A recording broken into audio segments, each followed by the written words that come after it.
வணக்கங்க. நான் உங்கள் செல்வம் அஸ்ட்ராலஜர், ஜெமினி ஸ்கூல் ஆஃப் அஸ்ட்ராலஜிக்காக. குரு பார்க்க கோடி நன்மை, குரு சேர்ந்தால், பார்த்தால், சேர்ந்தால், இருந்தால் அப்படிங்கிற இடத்துல குரு இருந்துச்சுன்னா எப்படி காப்பாற்றப்படும் அப்படிங்கிற ஒரு நம்பிக்கை இருக்குங்க.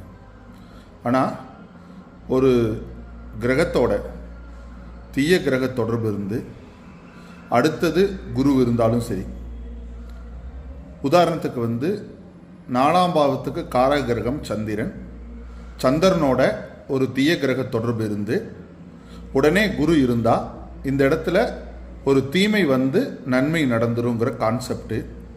ஆனால் அதுவே குரு பாதகாதிபதியாகவோ 8ஆம் அதிபதியாகவோ இருந்தால் இங்கே நிச்சயம் அந்த குருவால் காப்பாற்ற முடியாது. பாதகாதிபதியும் 8ஆம் அதிபதியும் குருவுக்கு அந்த தீயக்கோளோடு சேர்ந்து மேலும் தீமையை செய்யக்கூடிய வாய்ப்பு தான் அமையும்.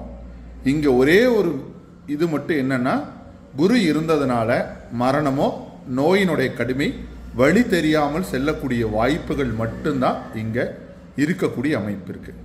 அப்போ குரு நல்ல ஆதிபத்தியம் பெற்றிருந்தால் மட்டும்தான் குரு பார்க்க கோடி நன்மை, குரு இருக்க கோடி நன்மை, குரு சேர்ந்தால் கோடி நன்மை என்கிற அமைப்பு வருங்க. இது உடல் சார்ந்த விஷயங்களுக்கு.